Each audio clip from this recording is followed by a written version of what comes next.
ما هو نهج الشيخ عبد القادر الجيلاني في تربيته لمريده؟ أنا أريد أن تبين لمشاهدي قناة المدني كلامك ليفيد لمشاهدي قناة مدني إن شاء الله.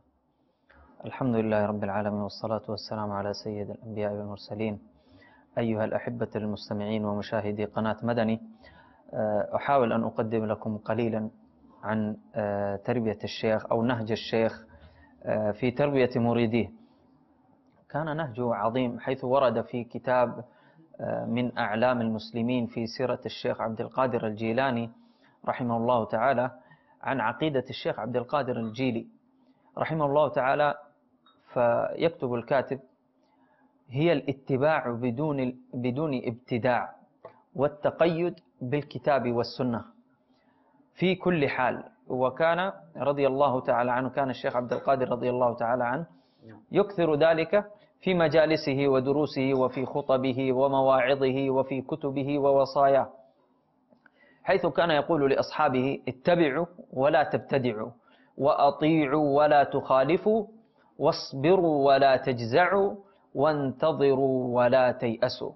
انظر إلى هذه الدرر الثمينة، انظر إلى هذه الجواهر، انظر إلى هذه الورود، ورود المدينة، ما شاء الله. حيث كان يقول لمريدي الشيخ عبد القادر الجيلاني رضي الله عنه: عليكم بالاتباع من غير ابتداع، عليكم بمذهب السلف الصالح، امشوا في الجادة المستقيمة، لا تشبيه ولا تعطيل، بل اتباعا لسنة رسول الله صلى الله تعالى عليه وآله وسلم، من غير تكلف ولا تطبع ولا تشدد ولا تمشدق ولا تمعقل، يسعكم ما وسع من كان قبلكم، ويحك تحفظ القرآن الكريم ولا تعمل به، تحفظ سنة رسول الله صلى الله تعالى عليه وآله وسلم ولا تعمل به.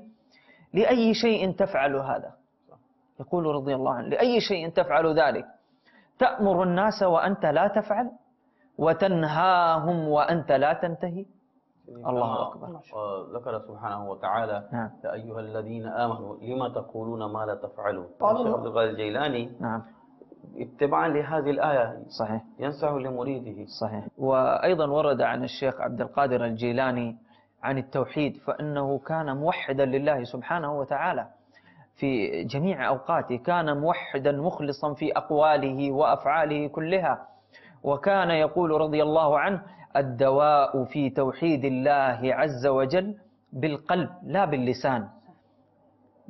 بالقلب ليس باللسان فحسب، حيث يقول: أساس الأمر الإسلام، ثم الإيمان، ثم العمل بكتاب الله عز وجل وشريعة رسول الله صلى الله تعالى عليه وآله وسلم، ثم الإخلاص في العمل مع توحيد القلب عند كمال الإيمان.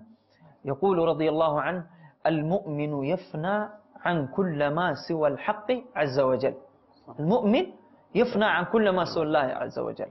الله أكبر. هذه الدرر الثمينة الذي يوجهها لنا، وهذه التوجيهات الكريمة الذي يوجهها لنا الشيخ عبد القادر الجيلاني في تربيتنا وفي تربية مريديه وطلابه وتربية المسلمين.